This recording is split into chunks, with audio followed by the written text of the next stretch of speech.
என்னுடைய பாட்டி, என்னுடைய அப்பாவை பெற்ற பாட்டி, அவங்களுக்கு மகிழ்ச்சி படம். அவங்க ப்ராட்டஸ்டன்ட் சபையை சேர்ந்தவங்க தான். அங்கிருந்து கல்யாணம் ஆகி அவங்க நாங்குநேரி பெரும்பத்துக்கு வந்தாங்க. ஆண்டவர் அவங்களோடு கூட பேசிக்கிட்டே இருந்தாரு. ஒரு நாள் தரிசனத்துல ஆண்டவர் படப்பட்டாளங்களோடு கூட சேனைகளோடு கூட பெருமத்துல ஒரு ஹிந்து ஆலயம் இருக்கிறது நடு ஊருக்குள்ள. அந்த ஆலயத்துல வந்து இறங்கி இருக்கிறாரு. அப்ப அவங்க வெளியூர்ல இருந்து கல்யாணம் ஆகி வந்தவங்க. அப்ப அவங்களுக்கு அதை பற்றி தெரியாது. அப்போ பெருமத்தில் உள்ள ஒரு சிஎஸ்ஐ கிறிஸ்தவங்க, மூத்த கிறிஸ்தவங்க ஒரு பெரிய ஐயா இடத்துல, ஐயா ஆண்டவர் வந்து படப்பட்டாளத்தோடு இந்த இடத்துல வந்து இறங்கிட்டார் ஐயா, அதுக்கு என்ன அர்த்தம்? கடல் தரிசனம் சரிதாமா? அந்த இடத்துல ஒரு கிறிஸ்தவ தேவாலயம் இருந்தது. இப்ப எல்லாரும் அவங்க இந்துவா மாறிட்டதுனால அங்க அம்மன் கோயிலை கட்டிட்டாங்க. இப்படி ஒன்று ரெண்டு அல்ல, கர்த்தர் ஏராளமான தரிசனங்களை எங்க பாட்டிக்கு கொடுத்து அவங்களை என்ன எங்களை பக்தியில வளர்த்தாங்க. 2ஆம் வகுப்பு 3ஆம் வகுப்பு படிக்கும் போதெல்லாம் நாங்க ப்ராட்டஸ்டன்ட் கிறிஸ்தவங்க தான். சர்ச்சுக்கு 2வது வீடு தான் எங்க வீடு, சிஎஸ்சி சர்ச்சில் இருந்து.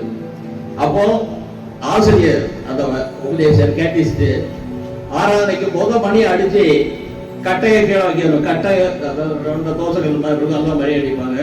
அந்த கட்டையை கீழே வைக்கிறது கூட சர்ச்சுக்குள்ள போய் இருக்கணும். அப்படி எங்க பாட்டியை வளர்த்தாங்க. சர்ச்சையை கூட்டிட்டு போகும்போது காலையிலையும் ஜெபம் உண்டு, மாலையிலையும் ஜெபம் உண்டு. கூட்டிட்டு போகும்போது ஒரு வசனம் சொல்லி கூட்டிகிட்டே வருவாங்க. தேவன் அன்பாகவே இருக்கிறார், ஜீவாப்போம் நானே, இப்படியே சொல்லிட்டே போயிட்டு திரும்ப வீட்டுக்கு வந்து திரும்ப அதை சொல்லணும். இப்படி பக்தியில வளர்த்தாங்க.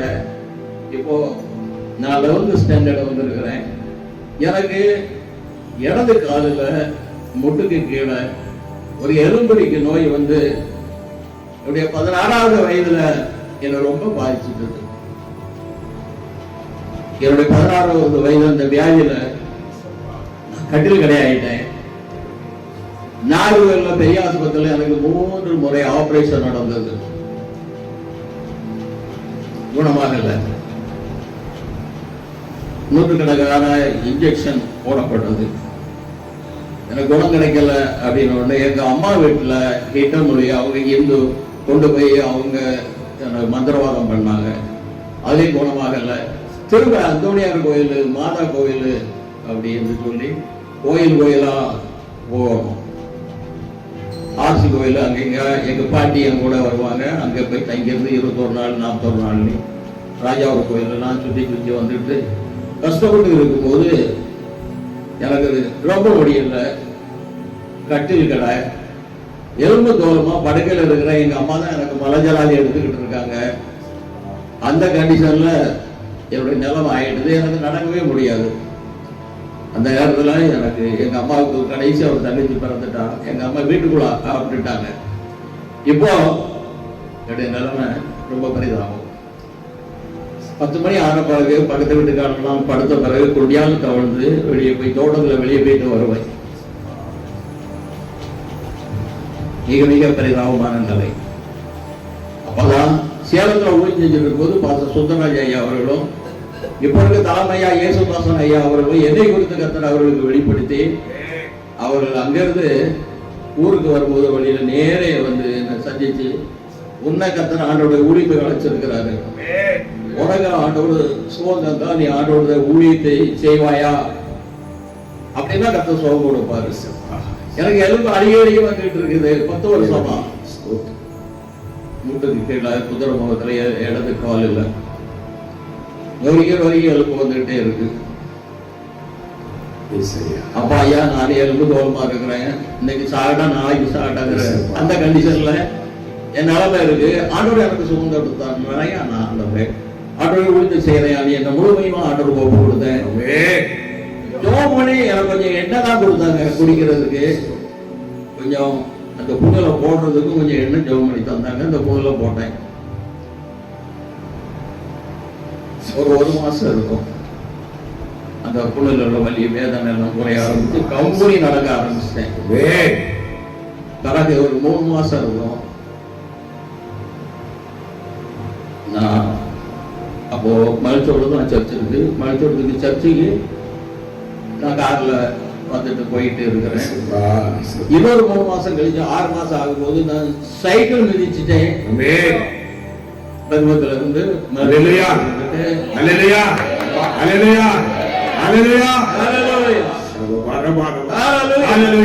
மாலையில வெளியூர் 6ஆம் கலந்துட்டு தங்கிட்டு காலையில தான் வருவேன். இப்படி இருக்கும்போது என்ன கர்த்தர் ஊழியத்துக்கு அழைச்சாரு. ஊழியத்துல வந்து இப்போ பெருவத்துல சர்ச்சு கட்டுறதுக்கு வாங்கி போட்டு இடத்துல சர்ச்சு கட்டுறதுக்கு கலெக்டருக்கு அப்ளை பண்ணோம். அந்த என்கொயரிக்கு வந்தது, ஊர்காரங்க இந்த இடத்துல சர்ச்சு கட்டினா ஜாதி கலவரம் வரும், மத கலவரம் வரும்னு சொல்லி எங்களை சர்ச்சு கட்ட விடாம தடுத்து போட்டாங்க. அப்படியா அப்படின்னு ஆண்டவர் பார்த்துட்டு அந்த ஊர்ல ஃபர்ஸ்ட் ஆஃப் நாங்குநீரில் ஹார்ட் ஆஃப் த சிட்டில ஒரு பில்டிங்க எங்களுக்கு ஆண்டவர் விலைக்கே வாங்கி தந்துட்டாரு.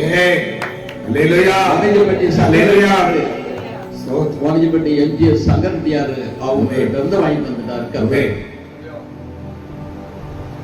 ஃபர்ஸ்ட் ஆஃப் மேல பேங்க் வாடகை கொடுத்துருந்தோம். நல்ல அடமலம் பெஞ்சிட்டு இருக்கோம். பேங்க் ஸ்டாஃப் திருநெல்வேலியில இருந்து வருவாங்க. குடம் பிடிக்காமலே பஸ்ல இறங்கி ஜம்ப் பண்ணி உள்ள வந்துருவாங்க. அந்த வாசல்ல பஸ் நிற்கும். பஸ் ஸ்டாப் மெயின் கைட்ட தரதாச்சுன்னா உள்ள அம்பாசடர் காரு நடுவீடு போயிரும். மேல லாட்ஜ் மாதிரி ரூம் எல்லாமே கேக்குதான். வேற எந்த ஜாதி மரமும் போடல. இன்னைக்கு அதோட விலை 1 கோடி. நாங்குநீர் ஊர்ல பெரிய கட்டடத்துல அந்த 2வது கட்டடம், அந்த கட்டடத்தை ஆண்டவர் வாங்கி புதிய சபைக்கு சொந்தமா தந்தாரு. அங்க இப்படி இருக்கும்போது திரும்பியும் பெருமத்துல சர்ச்சை கட்டக்கூடாது சொன்னாங்க. அங்க கர்த்தர் கிரியை செய்ய ஆரம்பிச்சிட்டாரு. சுமார் ஒரு 21 நாள் தான் இருக்கும். சர்ச்சை கட்டக்கூடாது அப்படி சொல்லி, சர்ச்சை கட்டினா ஜாதி கலவரம் வரும், மத கலவரம் வரும்னு சொல்லிட்டு கையெழுத்து போட்டு, இருக்கிறவங்க கையெழுத்து, செத்தவங்க கையெழுத்து, பாம்பேல இருக்கிறவங்க கையெழுத்து எல்லாத்தையும் போட்டு கலெக்டருக்கு அனுப்பிட்டாங்க.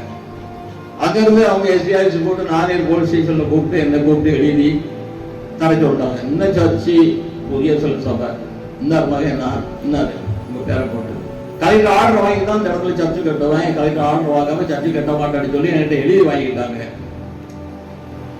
சரி, இப்ப கட்ட முடியாது. என்னங்க 85ல எம்ஜிஆர் சிஎம்ஆர் இருக்கும்போது மட்டக்காட்டு கலவரத்தை ஒட்டி அது வரைக்கும் சர்ச்சை கட்டிக்கலாம், பஞ்சாயத்துல பெர்மிஷன் வாங்கி கட்டலாம். இப்போ கலெக்டர் ஆர்டர் வாங்கி தான் சர்ச்சில் பள்ளிவாசல் கட்டணும்னு ஒரு சட்டம் போட்டாரு. இப்போ சர்ச்சை கட்ட முடியாது. இந்த சூழல நாங்கள் இடம் வாங்கி அங்க சர்ச்சை நடந்துகிட்டு இருக்கு. இங்க கர்த்தர் கிரியை செய்ய ஆரம்பிச்சுட்டாரு. ஒரு கையெழுத்து போட்டு கலெக்டர் கொடுத்து ஒரு 3 மாசம் இருக்கும். 2 road, main road, Nagercoil Thiruvalli main ரோட்ல தான் ஃபர்ஸ்ட் ஆஃப்ல சர்ச்சு ரோட்டு கீழ்ப்புறம் கட்டணும். மேல ஒரு ரோட்டுக்கு மேல்புறம் ஒரு ஜாதிக்காரங்க இருக்காங்க, ரோட்டு கீழ்ப்புறம் இன்னொரு ஜாதிக்காரங்க இருக்காங்க. அப்ப அந்த ஊர்ல இருந்து ஒரு ஆளு, கடை கிடையாது அந்த ஊர்ல, இந்த ஒரு பெருமத்துல பெட்டி கடையில ஜாமா வாங்குறதுக்காக வராது. வந்துட்டு போறவரை பெருமத்துல இருந்து ஒரு பையன் மிலிட்டரியில இருந்து வந்திருக்காங்க, வாலிப பையன். ஏய் எங்க வந்தா, எங்க போறா, என்ன வாங்கிட்டு போறா அப்படின்னு கேட்கவும் ஓடு சொல்லணும் வாங்கிட்டு இவங்க அடிச்சுட்டாங்க. யாரும் பெருமத்துக்காரங்க அந்த பையனை அடிச்சு விட்டாங்க. அதுல இருந்து ஒரு வாரம் கழிச்சு 2 ஊருக்கும் தகராறு மூண்டுகிட்டே இருக்கு.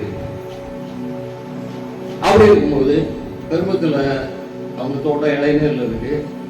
இதுல இருந்து ஒரு 2 பரலாம் தள்ளி நேரை வடக்க அவங்க தோட்டம் இருக்கு. பெருமத்துல உள்ளவங்க தோட்டம்.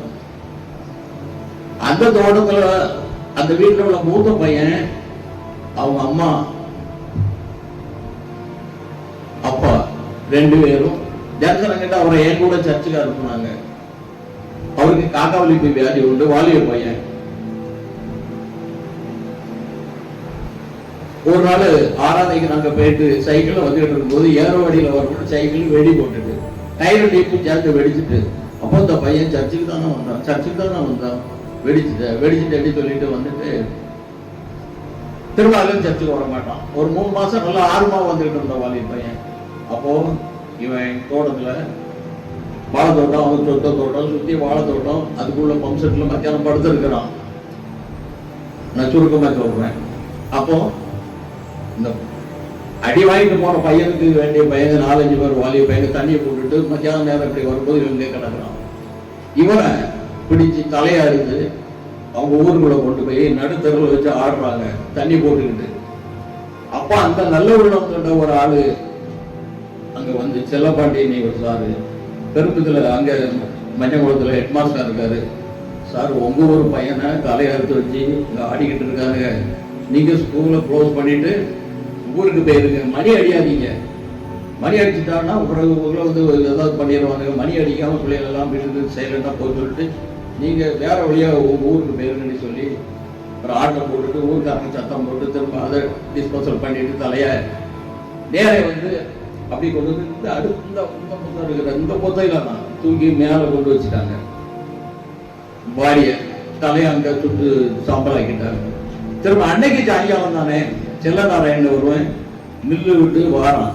மில்லு வேலை விட்டுட்டு அவன் வந்துகிட்டு இருக்கிறான்.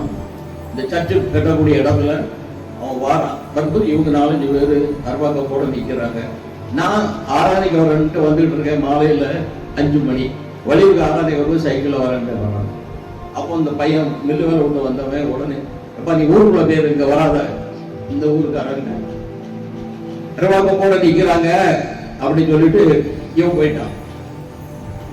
போயிட்டு ஊருக்குள்ள இந்த ஜாதிக்காரங்க இன்னொருக்காரங்க வந்துட்டாங்க, எல்லாரும் வாங்கடான்னு சொன்ன உடனே இங்க எல்லாரும் அருவாக்கம் துப்பாய்கள் எடுத்துட்டு போறாங்க. மாலையில 5:30 மணிக்கு நடக்குது. 2 பார்ட்டியும் அட்டாக் பண்ணும்போது ஒரு துப்பாக்கி சுட்டு வாரத்தை பார்த்து சுட்டுட்டாரு. சரி இவன் பயந்துட்டான், வாரத்தை பார்த்து சொல்றான்னு சொல்லி அவங்க இப்படி கலவரம் ஆகி ஒரு பையன் அந்த செல்லநாராயணன் அங்கிருந்து முள்ளு வேலை ஓடி வந்தவன் அறுவடை தூக்கி போனான். அவன் ஒரு கட்ட உடம்பு தட்டிக்கலை விழுந்தான். உடனே 4-5 பேர் சுத்தி நின்று அவனை வெட்டி போட்டாங்க. அதனால அன்னைக்கு ஒரே நாள் 2 கொலை. அடுத்தடுத்து இவங்க 4 பேரை வெட்டி கொண்டாங்க, இவங்க 3 பேரை கொண்டு வெட்டி கொண்டாங்க. 7 கொலை விழுந்து போச்சு. சர்ச்சை கட்டக்கூடாதுனால சர்ச்சை கட்டக்கூடாது, கட்டினா ஜாதி கலவரம் வரும் அப்படின்னு சொன்னதுனால இவ்வளவு பெரிய பாதிப்பு உண்டாச்சு. மாலையில 6 மணி ஆயிடுச்சுன்னா அந்த ஊருக்காரங்க எங்க வெளியே போனா அங்கதான் தங்கிடணும், இங்க வர முடியாது. இந்த ஊருக்காரங்க வெளியே போனா வர முடியாது. இவங்க வாழத்தோட்டத்தை அவங்க வெட்டி அழிச்சாங்க, அவங்க வாழத்தோட்டத்தை இவங்க வெட்டி அழிச்சாங்க.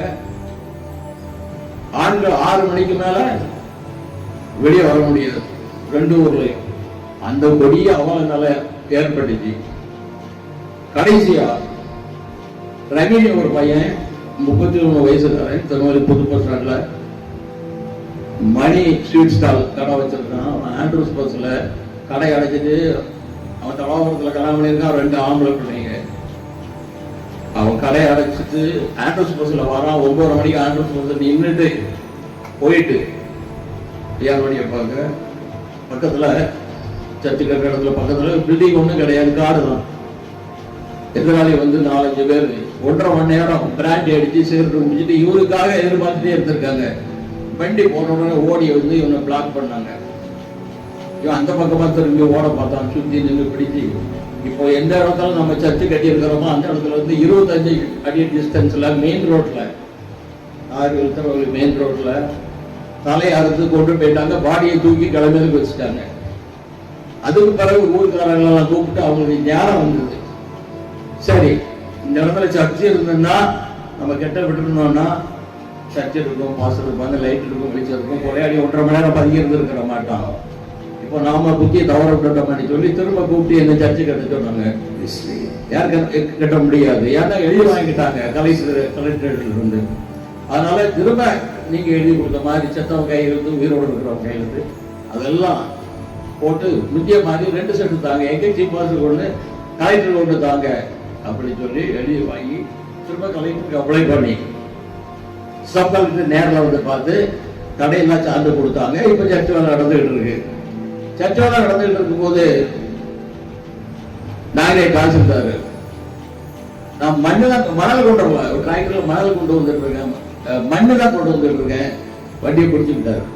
அப்போ அவருக்கு பியூன் வந்து என்கிட்ட தனியா வந்து கூப்பிடாரு, கூப்பிட்டு சொன்னார், நீங்க சாயங்காலம் ஐயாவை வீட்டில் வந்து பார்க்கணும்னு சொல்லுங்க, ஐயா விட்டுருவாங்கன்னு. உடனே நான் ஐயா சாயங்காலம் உங்க வீட்டில் வந்து பார்க்குறேன் ஐயா அப்படின்னு சரி போட்டோம் அப்படின்னு சொல்லி சாயங்காலம் போயிட்டு அவருக்கு ஒரு கவர்ல வச்சு ஒரு 500 ரூபா கொடுக்க சொன்னாரு. அந்த கொடுத்துட்டேன்.